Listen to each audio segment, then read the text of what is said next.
다리오 왕이 통치하는 기간 제4년 12월 7일에 하나님으로부터 또 다른 메시지가 스가랴에게 임했습니다. 베델 사람들이 하나님의 은혜를 구하기 위해 사레셀과 레겜멜렉 그리고 그들의 부하를 보냈습니다. 그들은 만군의 주 여호와 성전에 있는 선지자들과 제사장들의 질문을 했습니다. 우리가 여러 해 동안 해왔듯이 성전 파괴의 기념일인 매 여름마다 계속해서 슬퍼하고 금식해야 합니까? 만군의 주 여호와가 스가랴에게 이 질문에 답하여 메시지를 보내셨습니다. 모든 내 백성과 제사장들에게 말하라. 유랑하는 70년 동안 너희들이 여름과 초가을에 금식하고 슬퍼할 때 너희가 금식했던 것은 진정으로 나를 위한 것이냐? 너희가 금식했던 그것이 진정으로 하나님을 위한 것이냐? 현재 너희의 거룩한 절기들을 지키는 것조차 너희가 너희 스스로를 기쁘게 하기 위하여 먹고 마시는 것이 아니냐? 예루살렘과 유다의 도시들이 사람으로 분주하고 이 네게브, 이 이스라엘 남부 지역에 있는 사막 지역이죠. 이 네게브와 유다의 작은 언덕들이 잘 정착될 때 하나님이 수년 전에 선지자들에게 통하여 선포했던 똑같은 메시지가 아니냐? 정말 너희들이 나를 위해서 금식하고 있는 것이냐? 이스라엘은 지금 하나님께 예배하기 위한 절기 문제와 연관되어 하나님의 질책을 받고 있는 것입니다. 그 주 내용은 과연 누구를 위해 절기를 지키고 누구를 위해 예배를 하며 누구를 위해 금식을 하고 있는가? 라고 하는 예배의 근본적인 문제를 이야기하고 있는 것입니다. 로마서 12장 1절과 2절을 보면 그러므로 형제들아 내가 하나님의 모든 자비하심으로 너희를 권하노니 너희 몸을 하나님이 기뻐하시는 거룩한 산 제물로 드리라. 이는 너희가 드릴 영적 예배니라. 너희는 이 세대를 본받지 말고 오직 마음을 새롭게 함으로 변화를 받아 하나님의 선하시고 기뻐하시고 온전하신 뜻이 무엇이든지 분별하도록 하라. 하나님을 진실로 예배하는 사람은 이 세대를 본받을 수 없습니다. 이 세대의 세상적 생각과 가치관을 따라가며 하나님께 신령과 진정으로 예배할 수 없습니다. 여러분들과 저의 몸이 거룩한 산 제물 그 자체입니다.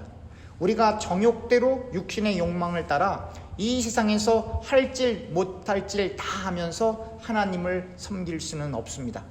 삶이 뒷받침되지 않는 예배는 하나님이 받으실 수 없다는 이야기입니다. 사랑하는 교우님들은 누구를 위하여 절기를 지키며 누구를 위하여 예배를 드리십니까? 사랑하는 교우님들은 누구를 위하여 금식하며 누구를 위하여 기도하며 누구를 위하여 찬양하고 계십니까? 하나님께서 이스라엘 백성들에게 물어보시는 것처럼 우리에게 똑같이 물어보시는 것입니다. 사랑하는 교우님들은 누구를 위하여 떡을 떼고 포도주를 나누는 성찬을 하고 계십니까? 하나님을 위해서입니까? 아니면 여러분들과 저 자신을 위해서입니까? 이스라엘 백성은 하나님을 위하여 금식하고 슬퍼했다고 주장하지만 하나님께서는 그렇지 않다라고 하시는 것입니다. 히브리서 11장 4절을 보면 믿음으로 아벨은 가인보다 더 나은 제사를 하나님께 드림으로 의로운 자라 하시는 증거를 얻었으니 하나님이 그 예물에 대하여 증언하심이라. 그가 죽었으나 그 믿음으로써 지금도 말하느니라. 바로 예배는 믿음의 문제입니다. 예식의 문제가 아니고 형식의 문제가 아니고 예배는 우리의 믿음에 관한 문제입니다. 하나님을 향하여 어떤 믿음을 가지고 있는가에 따라서 하나님께서 받으시는 예배가 있고 하나님께서 받으실 수 없는 예배가 있다라고 하는 것을 설명하고 있는 것입니다. 가인이 하나님과 소통이 없었던 것이 아닙니다. 창세기 4장 3절에서부터 7절입니다. 세월이 지난 후에 가인은 땅의 소산으로 제물을 삼아 여호와께 드렸고 아벨은 자기도 양의 첫 새끼와 그 기름으로 드렸더니 여호와께서 아벨과 그의 제물은 받으셨으나 가인과 그의 제물은 받지 아니하신지라. 가인이 몹시 분하여 안색이 변하니 여호와께서 가인에게 이르시되 내가 분하여 함은 어찜 됨이며 안색이 변함은 어찌 됨이냐. 내가 선을 행하면 어찌 낯을 들지 못하겠느냐. 선을 행하지 아니하면 죄가 문 앞에 엎드려져 있느니라. 죄가 너를 원하나 너는 죄를 다스릴지니라. 이렇게 하나님과 가인의 인터랙션, 커뮤니케이션이 있었던 것을 우리가 분명히 보게 됩니다.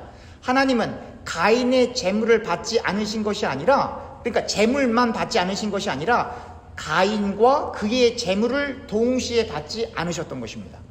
즉 가인을 받지 않았다는 얘기예요. 그러니까 우리가 하나님 앞에 예배를 드린다라고 하는 건 우리를 드리는 거예요.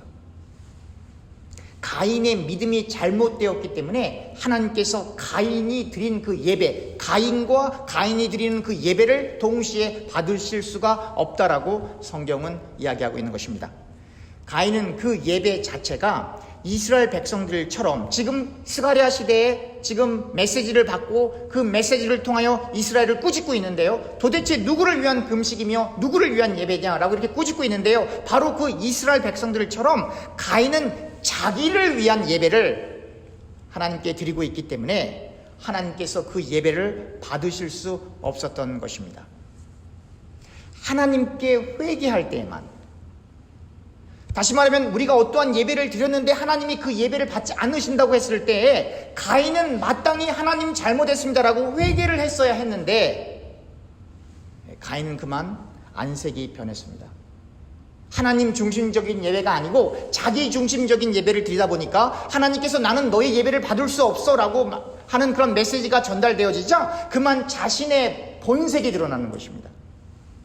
하나님이 아닌 자기 중심적인 예배로 하나님 앞에 예배 드리려고 하는 사람, 자신의 의의를 드러내고 자신의 공로를 드러내고 자신이 높아지고 자신이 다른 사람들에게 인정받으려고 하는 그 예배, 겉으로는 정성되에 아주 열심히 준비했지만 그러나 그 중심에 하나님이 없고 자기를 드러내는 그 예배, 하나님께서 받으실 수 없는 것입니다.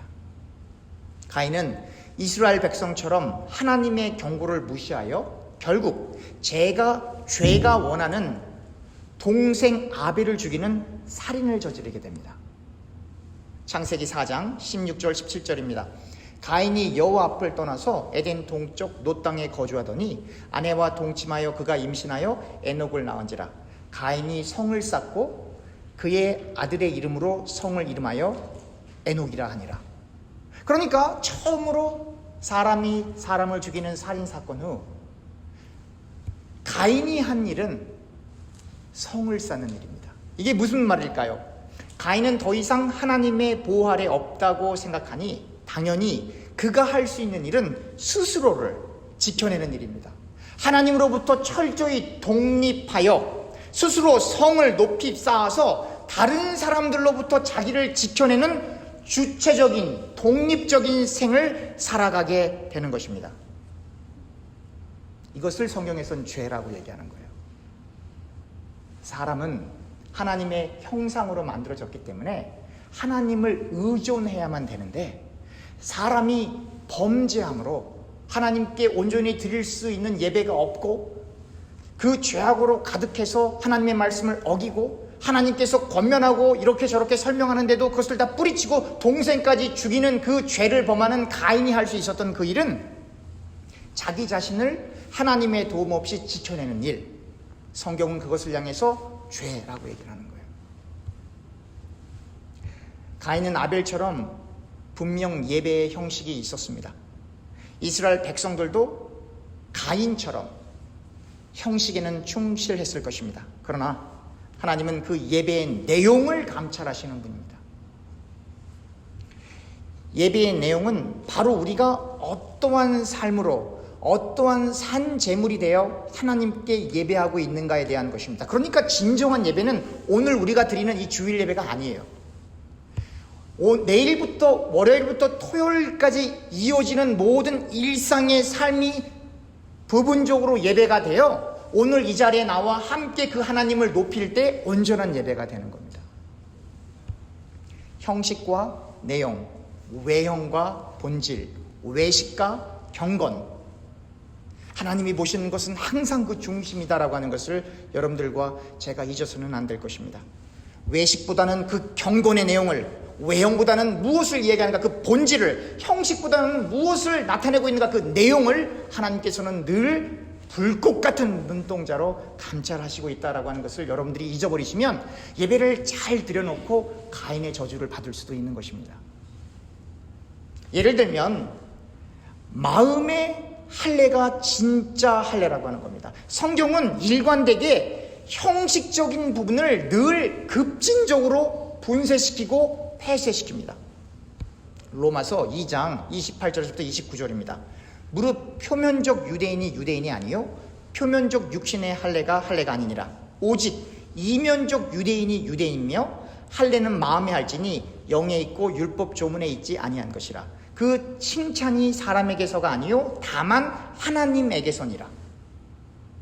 여러분, 사람들에게 인정받으려고 하지 마세요. 큰일 납니다. 율법주의자들, 형식을 내용보다 더욱 중요시 여기는 자들의 특징은 하나님에게 칭찬받으려고 하는 것이 아니라 늘 사람들에게 칭찬받고 늘 사람들에게 인정받으려고 하는 사람들입니다.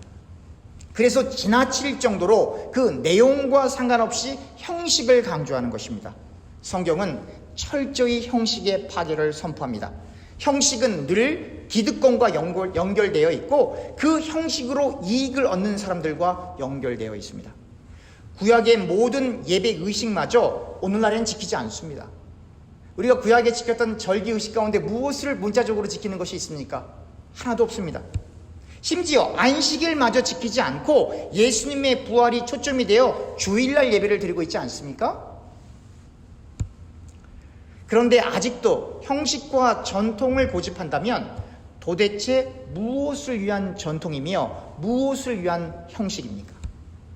예수님은 구약에 나타난 율법들의 형식을 철저히 부수시면서 그 내용, 그 정신, 그 진위, 그 핵심, 그러한 것들을 나누셨습니다. 그래서 예수 그리스도 안에 있는 사람은 자유한 것입니다. 형식과 틀에 매여서 옳고 그름을 판단하는 것이 아니라 오직 기록된 말씀과 성령 하나님의 인도하심을 따라 이끌림을 받게 되는 것입니다. 그러나 예수 그리스도 안에서 자유한 사람에게도 어떤 특정한 틀이 아예 존재하지 않는 것은 아닙니다. 그런데 그 틀은 성경이 우리에게 말씀하시는 대로, 즉 우리가 하나님의 말씀을 이해해가는 그 수준이 깊어져가면 깊어질수록, 하나님의 뜻을 알아가면 알아갈수록 조금씩 변하는 겁니다. 그러니까 여러분들과 저에게도 성경관이 있고 하나님에 대한 이해가 있고 그 틀이 있지만 그 틀이 완전히 고정된 것이 아니라 날마다 우리에게 말씀하시는 그 하나님의 말씀에 따라 약간 수정되기도 하고 약간 변해지기도 하고 약간 변형되기도 하게 되는 겁니다. 이것을 신학적인 용어로 개혁주의라고 하는 것입니다. 성경에서 말하고 있는 내용은 일관되지만 여러분들과 저의 수준이 하나님의 수준이 아니기 때문에 날마다 말씀으로 역사하시는 하나님의 말씀이 때로는 다르게 느껴지는 것입니다. 그래서 우리의 신앙의 틀이 날마다 하나님의 말씀을 사모하고 그 말씀을 먹고 듣고 읽음으로 말미암아 우리의 삶을 reform, 우리의 믿음이 reform, transformation, 변형되어지게 되는 겁니다. 그래서 개혁주의는 한 교리에 함몰되어 있는 것이 아니라 날마다 매 순간마다 개혁되게 되는 것입니다. 또한 하나님의 말씀을 진심으로 따라가며 하나님 중심적인 예배를 드리는 사람에게 참고 인내하고 싸워야 할 것이 있으니 그것은 다름 아닌 여러분들과 저의 육체입니다. 율법과 상관없이 은혜의 시대에도 우리는 우리의 육체와 싸움을 해야 합니다. 이스라엘 백성들이 하나님을 기쁘시게 한 것이 아니라 자기 자신을 기쁘게 하기 위해 절기를 지켰다는 것은 하나님이 아닌 자신들을 위해 예배를 보므로 결국 자신들의 육체를 즐겁게 한 것입니다. 로마서 8장 5절에서부터 8절입니다. 육신을 따르는 자는 육신의 일을, 영을 따르는 자는 영의 일을 생각하나니 육신의 생각은 사망이요 영의 생각은 생명과 평안이라. 육신의 생각은 하나님과 원수가 되나니 이는 하나님의 법에 굴복하지 아니할 뿐 아니라 할 수도 없습니다. 육신에 있는 자들은 하나님을 기쁘시게 할 수 없느니라. 육신에 있는 자들이 아무리 하나님께 예배를 드려도 육신을 따라가는 사람들은 늘 그 중심이 자기 중심적이어서 가인처럼 스스로를 드러내고 스스로를 보호해야 하는 성을 쌓는 존재여서 하나님께 예배를 아무리 드려도 하나님이 그 예배를 받으실 수 없는 것입니다. 하나님을 기쁘시게 할 수 있는 방법이 없는 것입니다. 그 결과 사망인 것입니다. 바로 이러한 이유 때문에 인간은 예수님 없이 절대로 만족할 수도 행복할 수도 기뻐할 수도 평안할 수도 없는 것입니다. 예수님은 인간이 믿어도 되고 안 믿어도 되고 하는 선택의 문제가 아니라 예수님을 성령 하나님의 인도하심을 따라 반드시 믿어야만 하는 것입니다. 아무리 정성스럽게 준비된 예배를 할지라도 하나님이 받으시지 않으시면 무슨 소용이 있겠습니까? 다시 본문으로 돌아오면, 그리고 나서 하나님으로부터 스가랴에게 또 다른 이 메시지가 왔습니다. 이것은 만군의 주 여호와가 말하는 것입니다. 공평하게 재판하고 서로에게 자비와 호의, 한글 번역에서는 인애와 긍휼을 보여라. 과부들, 고아들, 나그네들인데 엄밀히 얘기하면 나그네들이 아니고요, foreigners, 외국인들을 얘기하는 거예요. 외국인들과 혹은 나그네들, 그리고 가난한 사람들을 압제하지 말고 서로에 대항하여 음모를 꾸미지 말아라. 너희 조상들은 이 메시지 듣는 것을 거절하였다. 그들은 늘 stubborn, 아주 완고하게 돌아서서 하나님의 메시지를 듣지 않으려고 그들의 손가락으로 귀를 막았다. 너희 조상들은 그들의 마음을 돌처럼 딱딱하게 만들어 만군의 주 여호와가 그의 영으로 앞서 있었던 선지자들을 통하여 보냈던 그 지시사항들 혹은 메시지들을 들을 수 없었다. 이것이 왜 만군의 주 여호와가 그들에게, 즉 이스라엘 백성들에게 그렇게 화가 나셨던 이유이다. 만군의 주 여호와가 말씀하시길 그들이 하나님이 큰 소리로 외칠 때 듣기를 거부했기 때문에 하나님은 그들이, 즉 이스라엘 백성이 하나님께 큰 소리로 외칠 때 듣지 않을 것이다. 회오리 바람같이 하나님이 이스라엘 백성들이 이방인들로 살았던 멀리 떨어져 있는 나라들 사이에 흩트릴 것이다.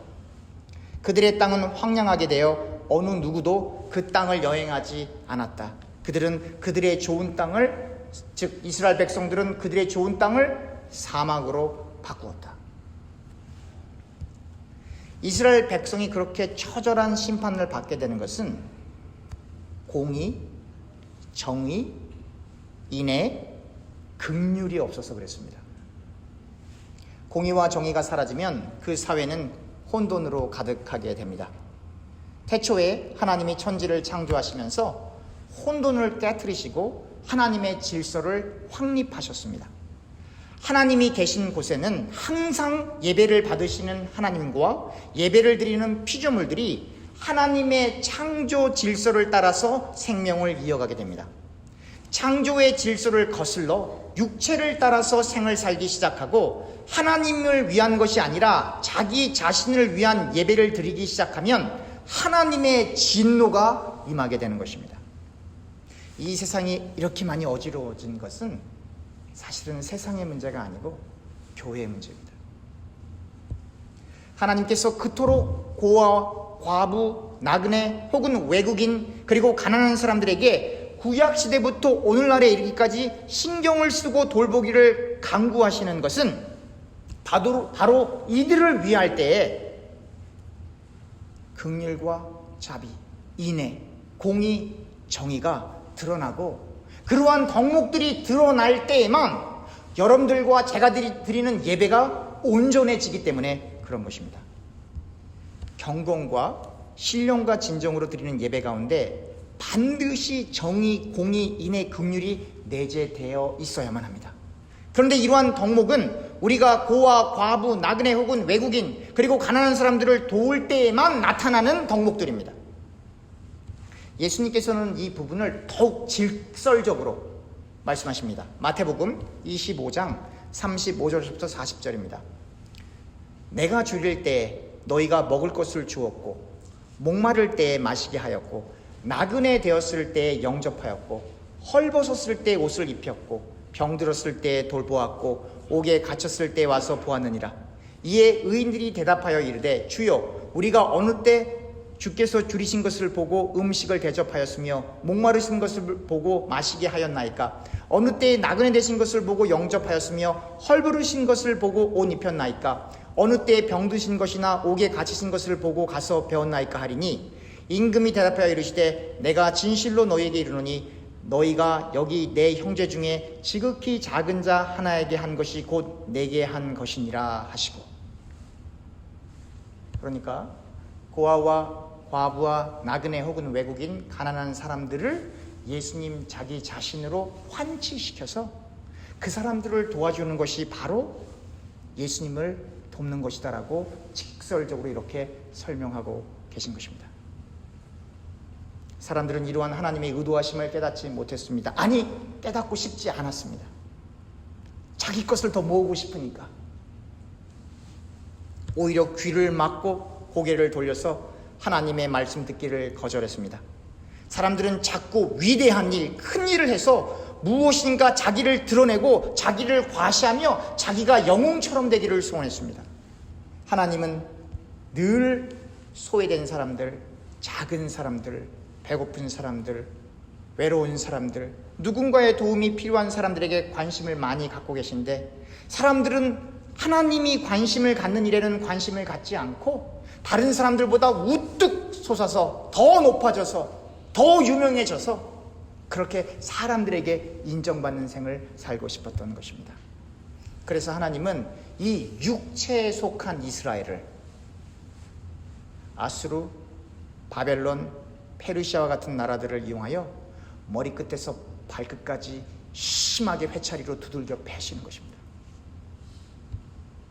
이스라엘 백성들이 회개하고 돌이킬 때 하나님께서는 인애와 긍휼을 보이시지만 하나님의 말씀과 상관없이 그 고통 자체만 벗어나기 위해 부르짖을 때에는 하나님께서 말씀하셨던 것처럼 그 아픔을 외면하시는 것입니다.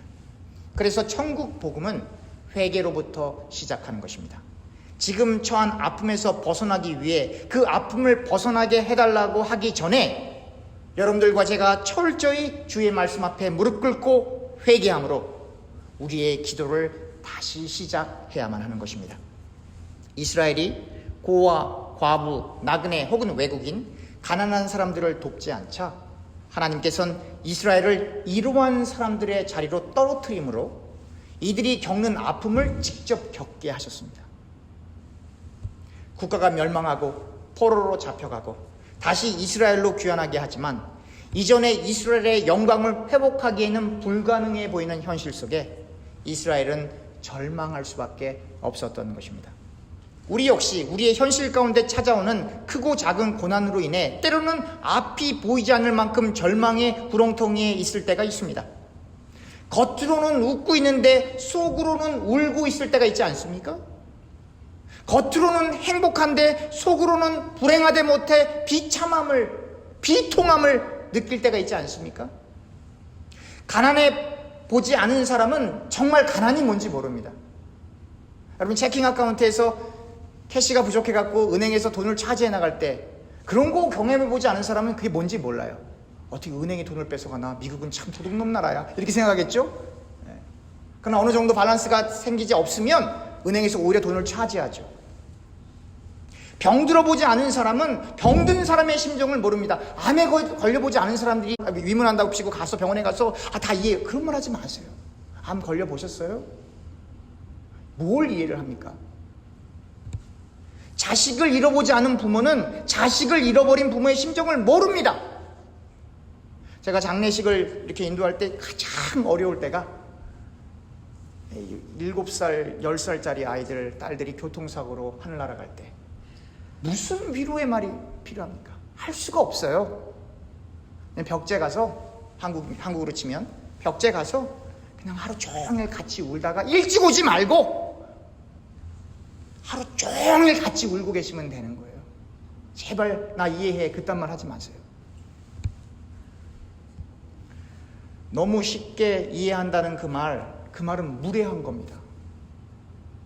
정말로 무례한 겁니다. 또 한 번 난도질하는 거예요. 이스라엘이 고아, 과부, 나그네, 가난한 사람들과 같은 상태가 되었을 때 비로소 이스라엘은 인애와 긍휼이 무엇인지 알게 되었습니다. 왕이 잡혀가 두 눈이 뽑힐 때 공권력이 국가에 있어서 얼마나 중요한 것임을 이스라엘은 알게 되는 거예요. 열왕기하 25장 5절에서 7절입니다. 갈대아 군대가 그 왕을 뒤쫓아가서 여리고 평지에서 그들을 따라잡음에 왕의 모든 군대가 그를 떠나 흩어진지라. 그들이 왕을 사로잡아 그를 림나에 있는 바벨론 왕에게로 끌고 가매 그들이 그를 심문하니라. 그들이 시드기야의 아들들을 그의 눈앞에서 죽이고 시드기야의 두 눈을 빼고 놋사슬로 그를 결박하여 바벨론으로 끌고 갔더라. 한 나라의 왕이 자식들이 그 앞에서 다 죽고 눈 뽑혀가는 그 심정, 여러분 안다 그러지 마세요. 우리 몰라요 그게 뭔지. 이스라엘 백성들이 포로로 잡혀간 노예가 되고 여러 가지 폭력들로 인해 만신창이가 되었을 때 하나님을 예배할 수 있다는 것이 얼마나 큰 행복이었는지를 깨닫게 되는 거예요.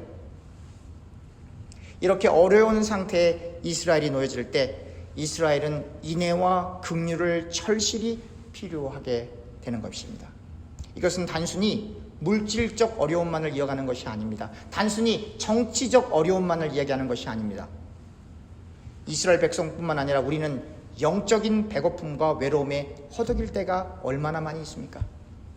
하나님의 영광을 이야기하지만 실상 하나님의 영광을 경험해보지 못한 장님과 같은 신자들, 하나님의 사랑을 이야기하지만 실상 하나님의 사랑을 오해하여 자신의 소원을 들어주시는 하나님으로 하나님을 축소시켜 이해하고 있는 신자들, 하나님의 정의와 공의를 이야기하지만 그건 역시 하나님이 나와 함께 할 때만, 항상 셀프 센터, 나와 함께 할 때만, 그래서 내가 하는 일이 잘 될 때에만 하나님의 정의와 공의가 이루어진다라고 믿는 신자들, 하나님에 대한 이해가 나 중심적으로 이루어지면 바로 그 나는 육에 속한 존재가 되는 것입니다. 그래서 육에 속한 나는 하나님의 심판을 받게 되는 거예요. 나 중심에 빠져서 신앙생활을 하게 되면 그곳에 하나님이 계시지 않습니다. 여러분들과 저는 나 중심에서 도망해서 하나님 중심으로 우리의 신앙을 전환해야 합니다. 그것이 일어나지 않으면 멸망입니다. 심판입니다. 요한복음 3장 27절에서부터 28절입니다. 요한이 대답하여 이르되 만일 하늘에서 주신 바 아니면 사람이 아무것도 받을 수 없느니라. 내가 말한 바 나는 그리스도가 아니요 그의 앞에 보내심을 받은 자라고 한 것을 증언하는 자는 너희니라. 신부를 취하는 자는 신랑이나 서서 신랑의 음성을 듣는 친구가 크게 기뻐하나니 나는 이러한 기쁨으로 충만하였노라. 그는 흥하여야 하겠고 나는 쇠하여야 하리라 하니라. 그는 흥하여야 하겠고 나는 쇠하여야 하리라 하니라. 우리는 쇠하고 세례요한처럼요, 예수 그리스도만이 흥해야 합니다. 구체적으로 우리의 이름은 역사 속에 흔적도 남아서는 안 돼요. 예수 그리스도만이, 하나님의 영광만이 이 역사 속에 남아야 하는 겁니다. 우리의 모든 선행은 우리의 왼손조차도 모르게 하므로 오직 예수 그리스도의 능력과 역사만이 역사 속에 기록돼야 합니다. 여러분들과 제 이름이 역사 속에 기록되면 분명 천국 가서 보세요. 개털 모자입니다. 들어가면 다행이에요. 그것도 못 들어갈지도 몰라요. 기독교의 핵심은 자기 죽이기, 자기 부인과 희생을 뒷받침으로 한 사랑입니다. 거꾸로 이야기하면 자기 부인과 십자가의 사랑이 없는 사람은 예수의 제자가 아닙니다. 사랑하는 교우님들, 하나님은 하나님께서 선택하신 선민, 이스라엘 백성을 이렇게 심하게 매질하셨어요. 많은 이스라엘 백성들은 하나님의 진노의 저주를 받아서 광야에서 죽기도 했고, 적들에게 살해되기도 했고, 또 노예로 팔려가기도 했고, 왕들이 어마어마한 수치를 당했어요. 그런데 왜 우리는 하나님을 무서워하지 않을까요? 왜 우리는 하나님을 경외하지 않을까요? 하나님 당신께서 선택한 이스라엘도 그렇게 사경으로 몰아내시고 그렇게 심한 수치와 어려움을 겪게 하시는데 왜 그 재앙이 여러분들과 저에게는 올 거라고 믿지 않죠? 생각하지 않죠? 고려하지 않죠? 왜 하나님을 두려워하지 않고 하나님을 경외하지 않죠? 하루에도 수많은 교통사고, 재난, 질병 등 얼마나 많은 사람들이 날마다 죽어나갑니까? 그런데 왜 사람들은 그토록 이 땅에 모든 관심을 가지고 생을 살아가죠? 그 이유는 하나님의 말씀을 사모하지 않아서 그렇습니다. 하나님의 말씀을 습관적으로 멀리하고 거부하고 거절하기 때문입니다. 예레미야 22장 20절에서부터 23절입니다. 너는 레바논에 올라와치며 바산에서 내 소리를 높이며 아바림에서 외치는 이는 너를 사랑하는 자가 다 멸망하였습니다. 내가 평안할 때 내가 내게 말하였으나 내 말이 나는 듣지 아니하리라 하였나니 내가 어려서부터 내 목소리를 청종하지 아니함이 내 습관이라. 어려서부터 말씀 듣지 않는 것이 내 습관이라. 내 목자들은 다 바람에 삼켜질 것이요 너를 사랑하는 자들은 사로잡혀 가리니 그때 내가 반드시 내 모든 악 때문에 수치와 욕을 당하리라. 레바논에 살면서 백향목에 깃들이는 자여, 여인이 해상하는 고통 같은 고통이 내게 임할 때에 너희의 가련함이 얼마나 심하랴. 하나님의 심판은 불순종 때문에 일어나는 겁니다. 하나님의 모든 심판은 하나님의 공의와 정의가 우리의 불순종으로 말미암아 깨어질 때 임하는 것입니다. 예수님을 믿으라는 하나님의 말씀에 불순종해서 지옥 가는 거예요.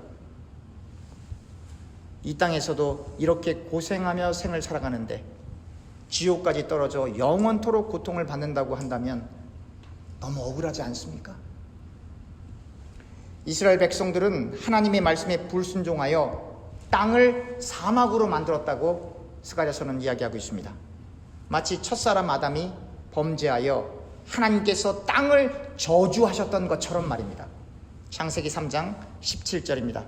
아담에게 이르시되 내가 내 아내의 말을 듣고 내가 내게 먹지 말라 한 나무의 열매를 먹었은즉 땅은 너로 말미암아 저주를 받고 땅은 너로 말미암아 저주를 받고 너는 내 평생에 수고하여 그 소산을 먹으리라. 인간의 불순종과 범죄함은, 즉 하나님을 섬기는 하나님의 사람들이 범죄할 때 예수 그리스도를 주로 고백하여 예수의 제자가 된 우리들이 하나님의 말씀에 불순종하여 범죄할 때 하나님께서 땅을 저주하시는 것입니다. 그래서 이 세상이 이렇게 혼란스럽고 케이아스, 혼돈으로 가득 넘쳐나는 것입니다. 왜요? 여러분들과 제가 불순종했기 때문입니다. 그러나 우리가 온전히 회개하여 하나님 중심적인 신앙으로 하나님만을 높이는 산 예배를 드리기 시작할 때 인간의 죄악으로 황폐해진 그 사막과 같은 땅이 기뻐하며 그 사막 가운데 샘물이 흘러넘치게 되는 것입니다. 여러분이 너무나 잘 아시는 이사야 35장 1절에서부터 6절입니다. 광야와 메마른 땅이 기뻐하며 사막이 백합과 같이 피어 즐거워하며 무성하게 피어 기쁜 노래로 즐거워하며 레바논의 영광과 갈멜과 사론의 아름다움을 얻을 것이라. 그들이 여호와의 영광 곧 우리 하나님의 아름다움을 보리로다. 너희는 약한 손을 강하게 하며 떨리는 무릎을 굳게 하며 겁내는 자들에게 이르기를 굳세어라. 두려워하지 말라. 보라, 너희 하나님이 오사 보복하시며 갚아주실 것이라. 하나님이 오사 너희를 구하시리라 하라. 그때 맹인의 눈이 밝을 것이며 못 듣는 사람의 귀가 열릴 것이며 그때에 저는 자는 사슴같이 뛸 것이며 말 못하는 자의 혀는 노래하리니 이는 광야에서 물이 솟겠고 사막에서 시내가 흐를 것입니다. 저와 교우님들이 철저히 하나님 중심적으로 신앙을 전환하여 하나님을 섬길 때 바로 이 놀라운 하나님의 영광을 보게 되는 겁니다. 약한 손을 강하게 하십시오. 떨리는 무릎을 굳게 하십시오. 굳세십시오. 두려워하지 마십시오. 하나님이 다 갚아주시고 우리를 구해주실 것입니다. 맹인이 앞을 보고 못 듣는 사람의 귀가 들을 수 있고 걷지 못하는 사람이 뛰며 말 못하는 사람이 노래하는 하나님의 영광의 역사, 즉 광야에서 물이 솟고 사막에서 시내가 흐르는 놀라운 축복의 역사가 여러분들과 제가 회개하기만 하면, 철저히 우리 자기 자신을 부인하고 십자가의 사랑을 실천하기 위하여 목숨을 걸고 주의 말씀을 지키기만 하면 그 영광의 역사가 우리 가운데 임하게 되는 것입니다. 인간적으로는 상상도 할 수 없는 축복, 즉 하나님 나라를 인간들이 이해할 수 있는 언어로 오늘 이사야서가 설명하고 있는 것입니다.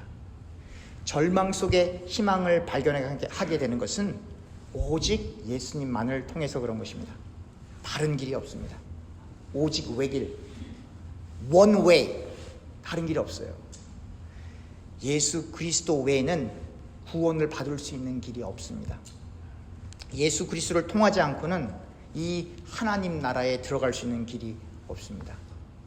여러분들과 제가 철저히 우리 자신을 부인하고 예수 그리스도의 십자가의 사랑을 우리의 삶 속에서 실천하려고 최선을 다함으로 사막에서 샘물이 흘러나오는 그 하나님의 영광의 역사가 여러분들과 저의 삶 가운데 늘 함께하기를 간절히 축원합니다. 기도하겠습니다.